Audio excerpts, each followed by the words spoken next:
Hoy mga kampiyon, pag-uusapan natin ngayon ang 10 blood sugar hacks na di alam ng doktor mo. Matagal na akong may diabetes ng 35 taon at ang mga hacks na ito ang tumulong sa akin na ibaba ang average kong blood sugar mula 350 hanggang 110. At ang aking hemoglobin A, isa C ay bumaba mula 133 hanggang 55 na siyang resulta na nakuha ko sa huli kong hemoglobin A, isa C test. Tandaan ninyo, hindi ako doktor. Kumonsulta muna sa medical na professional bago sundin ang blood sugar hack number 10 na kadalasang hindi binabanggit ng doktor. Alam ninyo, magagaling ang mga doktor sa maraming bagay, pero hindi sila mga nutrisyonista.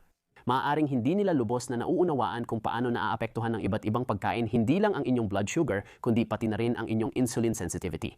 Ano man ang uri ng diabetes mo, type 1 sa type 2 pre-diabetes, o kahit malusog ka, meron tayong isang bagay na pare-pareho. Tuwing kumakain tayo ng carbohydrates, tumataas ang ating blood sugar. Likas lang ito. Pero alam mo ba na hindi lahat ng carbohydrates ay pare-pareho? Magkakaiba ang epekto ng good carbs at bad carbs sa blood sugar. Halimbawa, ang raspberries at oranges na parehong 12 gramo ay may magkaibang epekto. Pareho silang masustansya pero mas mainam ang raspberries para sa blood sugar mo. Alam mo ba kung bakit? Sandali lang. Paano natin malalaman kung alin sa mga pagkaing maganda o hindi para sa blood sugar? Dapat nating tingnan ang glycemic index. Sa ating halimbawa, ang karaniwang raspberry ay may glycemic index na 24 habang ang karaniwang orange ay may 35. Ang mga pagkain na kabama ang rango sa glycemic index scale, tulad ng mga raspberry na nabanggit natin, ay mas mabagal magpataas ng blood sugar kumpara sa mga pagkain na mataas ang rango sa glycemic index scale. Kaya ang hack number 10 ko ay pumili ng mga pagkaing mababa ang glycemic index kapag posible.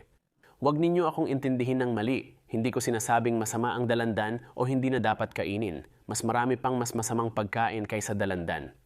Baka gusto mong gumawa ng cheat sheet ng glycemic index ng mga madalas mong kainin at ilagay ito sa ref o isave sa telepono mo.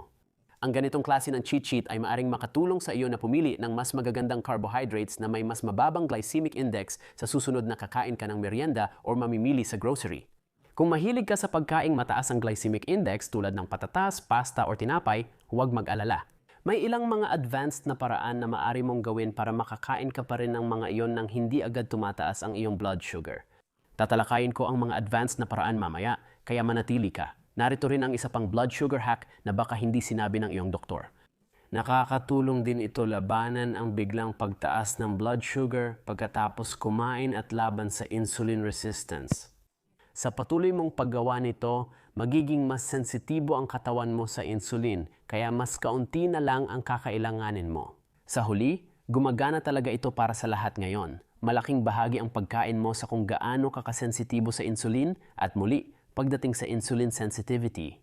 May masustansya at hindi masustansyang pagkain. Halimbawa, ikumpara ang instant cereal sa lutong oatmeal na gawa sa whole grain, steel-cut oats at prutas. Kung kakainin mo ang isa sa mga pagkain ito tuwing almusal bawat umaga sa loob ng ilang taon, malamang na ang instant cereal ay magdudulot sa iyo ng mas mataas na insulin resistance habang ang lutong oatmeal ay magpapataas ng insulin sensitivity mo. Kaya ang hacksham ko ay piliin ang whole foods or minimally processed na pagkain kapag pwede. Isang madaling paraan para gawin ito ay bumili ng mga pagkain na makikita mo sa tindahan sa parehong anyo na makikita mo sila sa kalikasan. Para sa pagkaing nakapack, basahin ang sangkap sa food label. Kung maraming sangkap, lalo na chemical at hindi pamilyar na salita, malamang ultra-processed na ang pagkain. Iiwasan ko yon. Isa pang paraan para sa blood sugar, malamang hindi alam ng doktor mo ang tamang pagbibilang ng carbs. Oo, maaring nabanggit niya ito. Bantayan mo ang pagtaas ng carbs sa iyo o kaya sabihin pa sa iyo kung ilang carbs ang dapat mong kainin sa isang araw pero tinuruan ka ba talaga nila kung paano tamaang magbilang ng carbs? Malamang hindi at nakakahiya ito dahil ang eksaktong bilang ng carbs na kinakain mo ay nagpapadali sa pagkontrol ng blood sugar lalo na kung insulin-dependent na diabetic ka. Ipapakita ko sa iyo kung paano ito gawin gamit ang food label na nakuha ko sa lata ng garbanzos. Makikita mong ang isang serving ng garbanzos ay may 16 grams ng carbohydrates, pero hindi dito natatapos ang pagbibilang natin ng carbs. May 5 grams ng fiber ang isang serving ng garbanzos na ito. Ang fiber ay uri ng carbohydrate na hindi natutunaw ng katawan, kaya hindi naaapektuhan ang blood sugar levels. At kaya naman, ibabawas ko ang 5 grams ng fiber na ito mula sa kabuuang carbohydrates. Ito ay may 11 grams net carbs kada serving na mahalaga sa atin ngayon. Makikita sa food label na ang serving size ay 130 grams, halos kalahating tasa. Kaya ang susunod na kailangan nating isipin ay, talagang kakainin ba natin ang kalahating tasa ng chickpea na ito? O baka naman isang buong tasa ang kakainin natin? Kung buong tasa ang kakainin, 11 net carbs times 2, kaya 2 net carbs yon. Kita mo, hindi basta-basta ang pagbibilang ng carbs at minsan kailangan mo talagang magkwenta. Paano kung walang food label ang pagkain mo at hindi nakapack? Ano ang dapat mong gawin? May isang magandang tool akong gustong gamitin, ang website na MyFitnessPal. May database ng maraming pagkain ang site na ito at ilalagay ko ang link sa ibaba para sa'yo. Huwag mo akong maintindihin ng mali. Hindi ko sinasabing low carb lang ang paraan para makontrol ang blood sugar. Maraming gumagamit ng low carb diet at epektibo ito, pero hindi lang ito ang paraan para makontrol ang diabetes. Sige. Maraming paraan para mapanatiling mababa ang blood sugar kahit marami kang carbs, kaya dumako na tayo sa blood sugar hack number 7. Hindi ito sinabi ng doktor ko, pero malaki ang naitulong nito para mapanatili kung tama ang blood sugar ko. Barapat ang hack na ba ito, hatiin ang araw mo sa 2 oras. Isa para kumain at isa para hindi kumain. Pwede kang mag-fasting ng 12, 18, o 24 na oras. Ganyan din ang ginagawa ko nitong mga nakaraan. Hapunan ko alas 6 ng gabi. Hindi na ako kumakain hanggang hapunan kinabukasan, alas 6 ng gabi. Kaya ang hack number 7 ay time-restricted eating or intermittent fasting. Hindi ko ito ginagawa araw-araw at hindi ko sinasabing kailangan mo rin. Pero ibabahagi ko ang 3 dahilan kung bakit ko ito ginagawa at kung bakit ito epektibo sa akin. Una, napansin ko na ang pag-aayuno sa pangkalahatan ay nakakatulong mapabuti ang aking insulin sensitivity. Pangalawa, kapag hindi ako kumakain, hindi tumataas ang blood sugar ko, kaya mas madali itong mapanatili sa tamang antas ng walang aberya at mas matagal. At bilang insulin-dependent type isa diabetic, kailangan kong magturok ng basal insulin araw-araw. Sa teorya, kung tama ang aking dose, dapat tuwid ang blood sugar ko sa 24 na oras ng pag-aayuno. Kung hindi may problema, mukhang kailangan ko nang baguhin ng kaunti ang basal insulin ko ngayon. Kung hindi mo pa nasusubukan ang intermittent fasting at gusto mong subukan ito, mangyaring magsaliksik ka muna at kumonsulta sa isang professional sa kalusugan bago ka magsimula. Huwag kang magmadali o sumobra dahil lang ginagawa ko rin. Ngayon tatalakayin natin ang isa pang blood sugar hack na posibleng hindi nasabi ng doktor mo. Yung mga carbs na napag-usapan na natin ang kadalasang nabibigyan ng pansin. Pero may isa pang bahagi ng pagkain mo na malaki rin ang epekto sa blood sugar levels mo at iyon ay ang protina. Makikita mo ang protina sa mga bagay tulad ng karne o mga munggo at ito ay mahalagang nutrition para sa pagpapatibay ng kalamnan at pangkalahatang kalusugan. Pero alam mo ba na ang protina ay nakakataas din ng blood sugar? Totoo talaga at nagdadagdag pa ito ng isa pang antas ng complication sa buong usapin ng pagkontrol ng blood sugar. Makikita sa graphic na hindi agad nagpapataas ng glucose ang protina. Tumataas lang ang blood sugar ilang oras matapos kainin. Pero kahit ganon, ang hack number 6 ko ay magdagdag ng protina sa iyong plato. Bakit? Dahil ang protina ay nagbibigay ng mabagal na paglabas ng glucose. Pinipigilan nito ang biglaang pagtaas ng blood sugar mula sa pagkaing maraming carbohydrates. Ang pagdagdag ng protina ay tumutulong maging balanse ang pagkain at blood sugar. Ngayon, bumalik tayo sa food label ng chickpea. Maganda ito dahil meron itong 5 gramo ng protina kada serving. Mag-ingat ka dahil tulad ng carbohydrates, may mabuti at di magandang protina. Mas gusto ko ang lean na protina tulad ng beans, lentil, chicken breast, itlog, seafood at isda.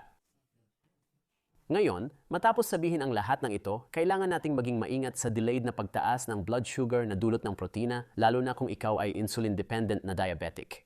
Isaalang-alang mo yon. Natalakay na natin ang carbs at protina, pero gusto kong mabilis talakayin ang fats. Ang fats ay may maliit lang na epekto sa blood sugar, pero mahalaga pa rin ang papel nila sa kabuuang control ng blood sugar. Makikita sa graphic na ang fats ay hindi agad nagiging glucose at hindi nagpapataas ng blood sugar gaya ng carbs. Nagbibigay ito ng mabagal at tuloy-tuloy na enerhiya. Yung katatagan na ito ay maaring maging game changer sa pagpapanatili ng pantay na antas ng blood sugar. Ang fats ay parang mga traffic enforcer sa ating digestive system. Isipin mo ito, may carbs, proteins at fats sa plato mo. Ang fats ang nagsasabing, hoy, carbs, sandali lang. Masyado kang mabilis at pinapabagal nila ang pagtaas ng blood sugar. Kaya ang blood sugar hack number 5 na baka hindi alam ng doktor mo ay ang pagdagdag ng tamang healthy fats sa plato mo para mas maging stable ang blood sugar mo. Ang mga uri ng fats na madalas kong kainin ay syempre yung hindi masyadong naproseso tulad ng avocado, mani, salmon, Greek yogurt, mga ganon, or extra virgin olive oil, syempre. Pero sinusubukan kong panatilihin sa tamang dami lang ang healthy fats at hindi sobra-sobra dahil napansin ko na kapag sobra ang fats na kinakain ko, hindi ganun kaganda ang insulin sensitivity ko. Kapag kumakain ako ng sabay na mataas sa carbs at fats tulad ng pizza, tuloy-tuloy ang pagtaas ng blood sugar ko kahit ilang oras matapos kumain at matagal bago bumaba. Halos imposibleng makontrol ito sa anumang type 2 o pre-diabetic na katawan. Bilang insulin-dependent na diabetic, mahirap para sa akin kahit kaya kong mag-inject ng insulin dahil hirap akong tamaan ang tamang timing. Sinusubukan ko ring iwasan ang kahit anong uri ng matinding processed na trans fats, kabilang na sa maraming pritong pagkain. Ayoko rin ng madalas na processed na karne at keso araw-araw na mataas sa saturated fat. At muli, ayoko rin ng negatibong epekto ng mga ito sa aking insulin sensitivity. Puntahan natin ang isa pang blood sugar hack na baka di alam ng doktor mo at isama rin natin ang isa pang parte ng pagkain mo. Ang fiber tulad ng taba ay may minimal na epekto sa blood sugar kapag mag-isa, ngunit mahalaga ito sa pangkalahatang control ng sugar. Ang dahilan dito ay hindi lang dahil ang fiber ay uri ng carbohydrate na hindi kayang tunawin ng iyong katawan, kaya hindi ito nagpapataas ng blood sugar. Ang pagkaing may soluble fiber ay nakakapabusog. Bukod dito, kikilos din sila bilang dagdag na tasa, bumabagal sa digestive system at pagtaas ng blood sugar mula sa carbohydrates. Kaya ang hack number 4 ay dagdagan ang fiber sa iyong pagkain. Balik tayo sa food label ng chickpea. Mas maganda na ngayon ang itsura nito. Dahil meron itong 5 gramo ng fiber kada serving, pero may mas magaganda pang pagkain na mas mataas ang fiber. Tingnan mo ang mga madahong gulay gaya ng spinach, kale at regula. Gaya ng alam mo, paborito kong source ng fiber ang masustansyang chia seed pudding na gawa sa chia seeds, plant-based gatas, cacao powder, at ilang sariwa at low-G na prutas tulad ng berries. Ito lang ang panghimagas na kaya kong kainin buong araw nang normal pa rin ang blood sugar ko. Sigurado akong hindi alam ng doktor mo yan. Kung masyadong healthy ang tips natin, gagawin nating medyo pabigat ang usapan. And pag-usapan natin ang ilang tips kung paano kainin ang mga bad carbs na may mataas na glycemic index tulad ng tinapay, pasta, o patatas, may paraan talaga kung paano mo ito magagawa.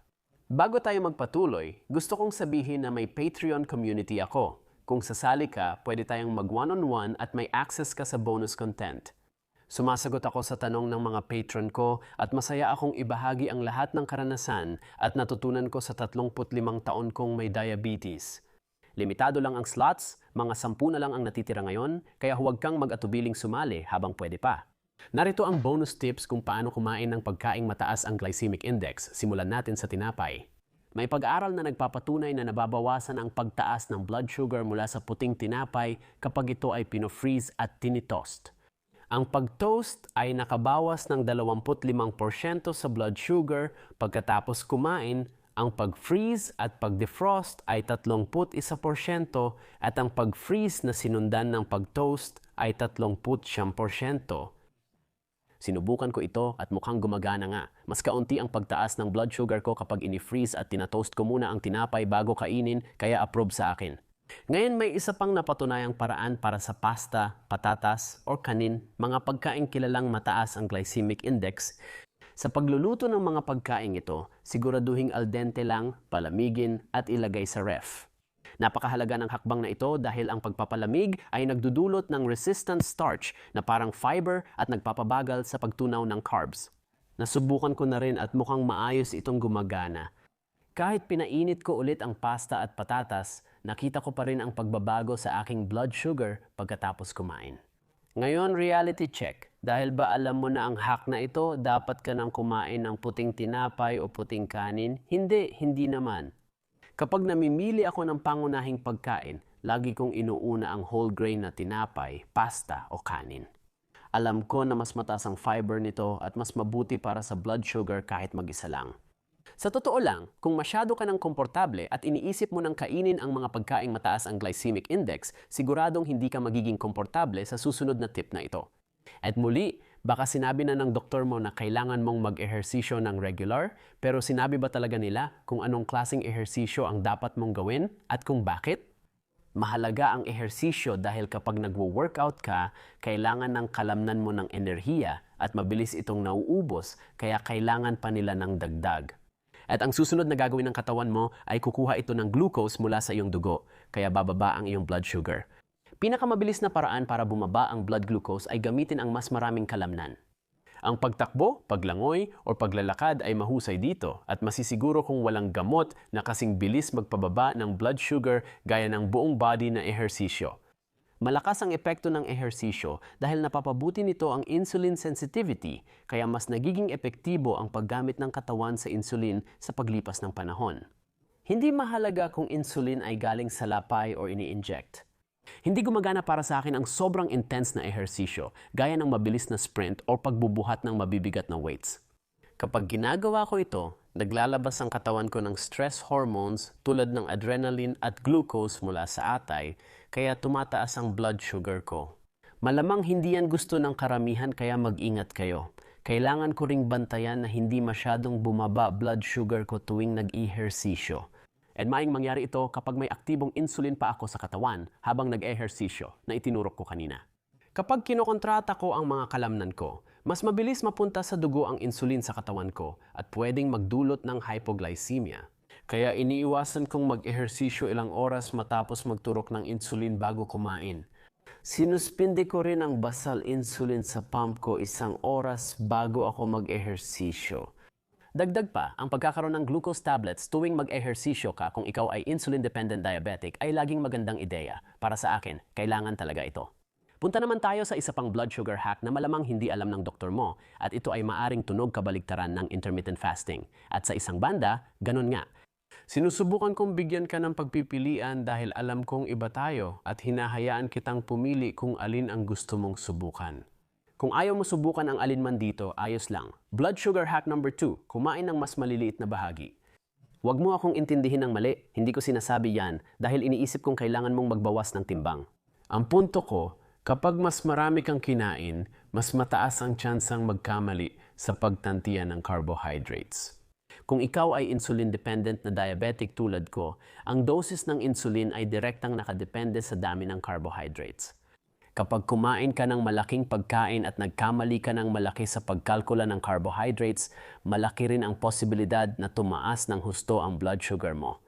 Ang mas maliit na pagkain ay makakatulong sa problema. May isa pang blood sugar hack na di nabanggit ng doktor ko na talagang epektibo. Lalo na kung parang roller coaster ang blood sugar graph mo or kung nalilito ka na talaga. Kasi, ang pagtama sa bilang ng carbs at tamang pagkalkula ng insulin dose para sa kahit anong pagkain ay isang napakakomplikadong gawain. Hindi ko sinisisi ang iba kung minsan ay hindi nila ito nagagawa. Ako rin, hindi laging tama pero may paraan para magawa ito ng maayos.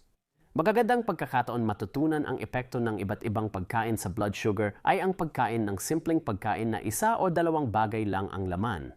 Halimbawa, kunin natin ang mansanas. Kung kakain ka ng mansanas bilang isang hindi diabetic, malamang ganito ang itsura ng blood sugar graph mo. Tataas ito ng mga 1 oras at pagkatapos ay bababa ulit.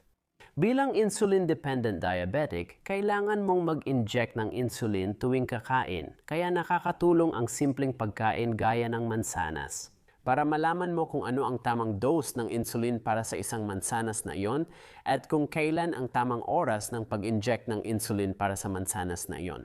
Kumuha ako ng 1 unit ng insulin 15 minuto bago kumain ng mansanas at epektibo ito para sa akin. Pantay lang blood sugar ko kapag ganito, pero iba-iba tayo, kaya alamin mo kung ano ang bagay sa'yo. Kapag natukoy mo na ang tamang dose at timing ng insulin para sa simpleng pagkain, maaari ka nang lumipat sa mas komplikadong pagkain at mas kampante sa pagtukoy ng tamang insulin dose. Ang susi sa pag-control ng blood sugar ay pagkain ng simpleng pagkain at pagtatala sa journal para matutunan ang katawan mo. Isulat kung ano ang kinakain at iniinom mong gamot, pati oras at dami, at ilista rin ang pisikal na aktibidad. Marami na ring app na makakatulong dito. Mas gusto ko pa rin ang ballpen at papel. Marami sa inyo ang nagpabook na ng coaching session sa akin at laging mas produktibo ang usapan natin. Tuwing may dala kang journal o mga tala na pwede nating tingnan, mas naintindihan natin ang lagay ng blood sugar mo ngayon. Napag-usapan natin ang iba't ibang estratehiya at tips na maaring hindi sinabi ng doktor mo, pero hindi natin talaga natalakay. Ang mga paborito kong pagkain na maganda para sa blood sugar, at sa tingin ko, napakahalaga talagang bigyang pansin ang mga pagkaing maganda para sa blood sugar. Kita tayo sa next video. Paalam!